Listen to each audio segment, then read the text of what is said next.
Araby.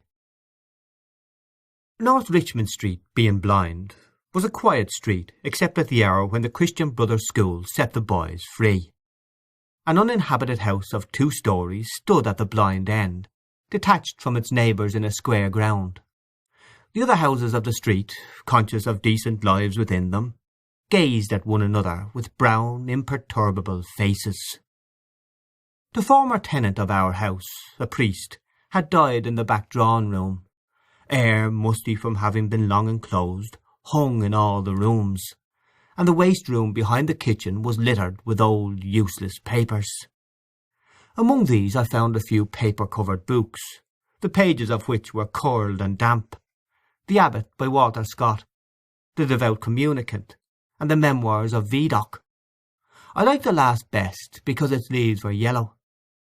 The wild garden behind the house contained a central apple tree and a few straggling bushes, under one of which I found the late tenant's rusty bicycle pump. He had been a very charitable priest. In his will he had left all his money to institutions, and the furniture of his house to his sister. When the short days of winter came, dusk fell before we had well eaten our dinners. When we met in the street, the houses had grown sombre. The space of sky above us was the colour of ever-changing violet, and towards it the lamps of the street lifted their feeble lanterns. The cold air stung us, and we played till our bodies glowed. Our shouts echoed in the silent street. The career of our play brought us through the dark muddy lanes behind the houses, where we ran the gauntlet of the rough tribes from the cottages, to the back doors of the dark dripping gardens where odours arose from the ash pits, to the dark odorous stables where a coachman smoothed and combed the horse, or shook music from the buckled harness. When we returned to the street, light from the kitchen windows had filled the areas.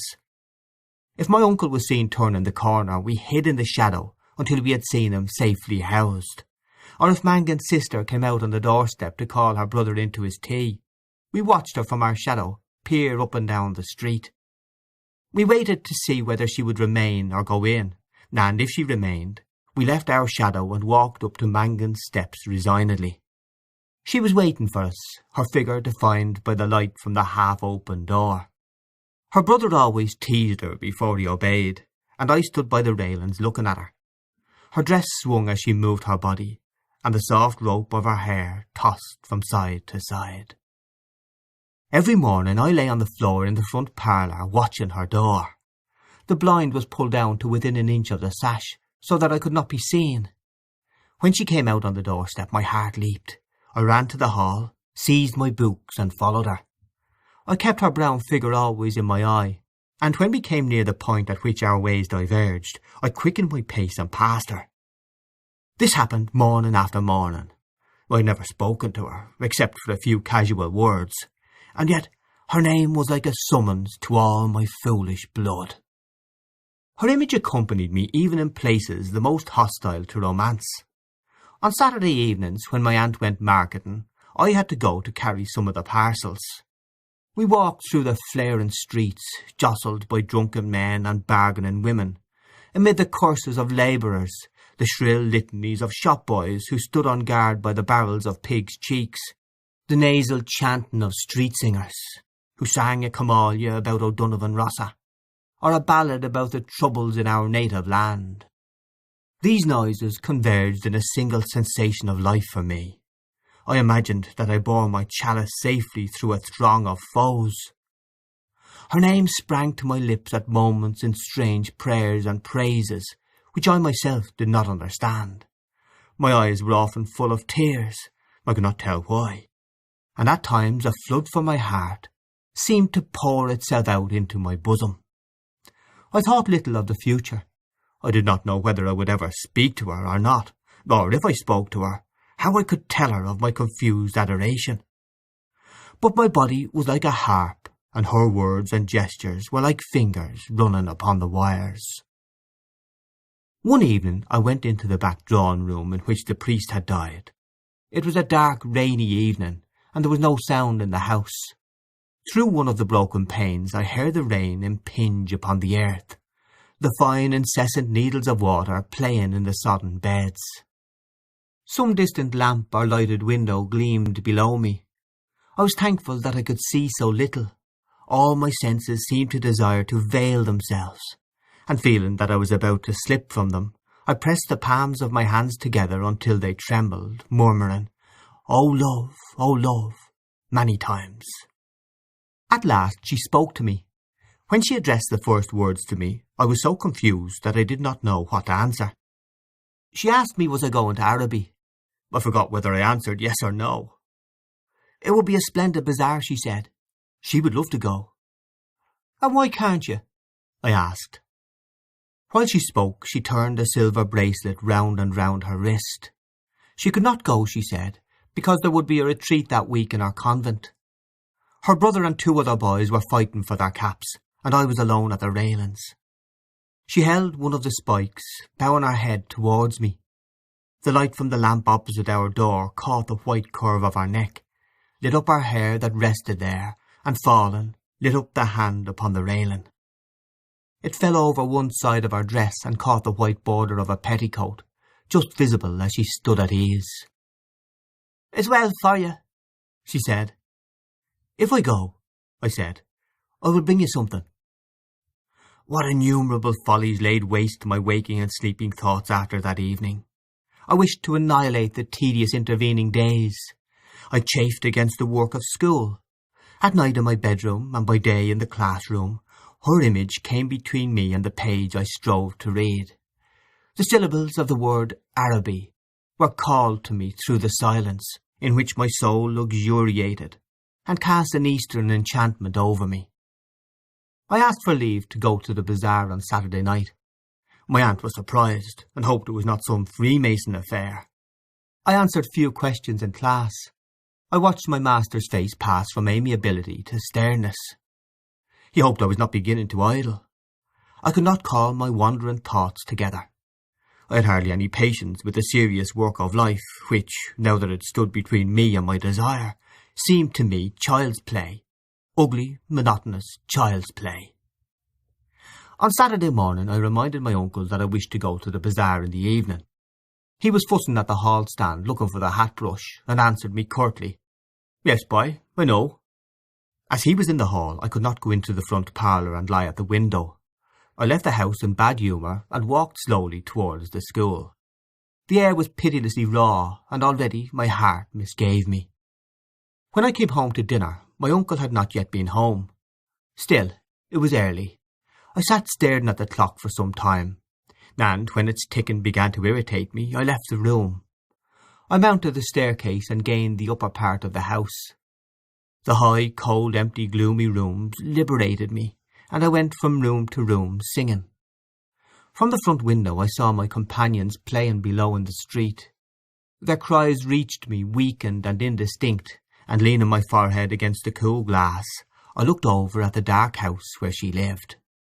I may have stood there for an hour, seeing nothing but the brown-clad figure cast by my imagination, touched discreetly by the lamplight at the curved neck, at the hand upon the railings, and at the border below the dress. When I came downstairs again, I found Mrs. Mercer sitting at the fire. She was an old, garrulous woman, a pawnbroker's widow, who collected used stamps for some pious purpose. I had to endure the gossip of the tea-table. The meal was prolonged beyond an hour, and still my uncle did not come. Mrs. Mercer stood up to go. She was sorry she couldn't wait any longer, but it was after 8 o'clock, and she did not like to be out late, as the night air was bad for her. When she had gone, I began to walk up and down the room, clenching my fists. My aunt said, "I'm afraid you may have to put off your bazaar for this night of our Lord." At 9 o'clock I heard my uncle's latch-key in the hall door. I heard him talking to himself, and heard the hall stand rocking when it had received the weight of his overcoat. I could interpret these signs. When he was midway through his dinner, I asked him to give me the money to go to the bazaar. He had forgotten. "The people are in bed, and after their first sleep now," he said. I did not smile. My aunt said to him energetically, "Can't you give him the money and let him go? You've kept him late enough as it is." My uncle said he was very sorry he had forgotten. He said he believed in the old saying, "All work and no play makes Jack a dull boy." He asked me where I was going. and when I had told him a second time, he asked me did I know the Arab's farewell to his steed. When I left the kitchen, he was about to recite the opening lines of the piece to my aunt. I held a florin tightly in my hand as I strode down Buckingham Street towards the station. The sight of the streets thronged with buyers and glaring with gas recalled to me the purpose of my journey. I took my seat in a third-class carriage of a deserted train. After an intolerable delay, the train moved out of the station slowly. It crept onward among ruinous houses and over the twinkling river. At Westland Row Station, a crowd of people pressed to the carriage doors, but the porters moved them back, saying that it was a special train for the bazaar. I remained alone in the bare carriage. In a few minutes the train drew up beside an impoverished wooden platform. I passed out onto the road, and saw by the lighted dial of a clock that it was 10 minutes to 10. In front of me was a large building which displayed the magical name. I could not find any sixpenny entrance, and fearing that the bazaar would be closed, I passed in quickly through a turnstile, handing a shilling to a weary-looking man. I found myself in a big hall, girdled at half its height by a gallery. Nearly all the stalls were closed, and the greater part of the hall was in darkness. I recognised a silence like that which pervades a church after a service. I walked into the centre of the bazaar timidly. A few people were gathered about the stalls which were still open. Before a curtain, over which the words Café Chanton were written in coloured lamps, 2 men were counting money on a salver. I listened to the fall of the coins. Remembering with difficulty why I had come, I went over to one of the stalls and examined porcelain vases and flowered tea sets. At the door of the stall a young lady was talking and laughing with 2 young gentlemen. I remarked their English accents and listened vaguely to their conversation. "Oh, I never said such a thing." "Oh, but you did." "Oh, but I didn't." "Didn't she say that?" "Yes, I heard her." "Oh, there's a fib." Observing me, the young lady came over and asked me did I wish to buy anything. The tone of her voice was not encouraging. She seemed to have spoken to me out of a sense of duty. I looked humbly at the great jars that stood like Eastern guards at either side of the dark entrance to the stall and murmured, "No, thank you."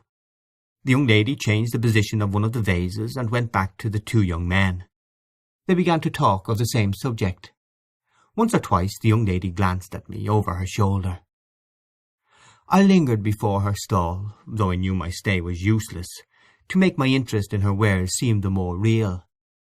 Then I turned away slowly and walked down the middle of the bazaar. I allowed the 2 pennies to fall against the sixpence in my pocket. I heard a voice call from one end of the gallery that the light was out. The upper part of the hall was now completely dark. Gazing up into the darkness, I saw myself as a creature driven and derided by vanity, and my eyes burned with anguish and anger.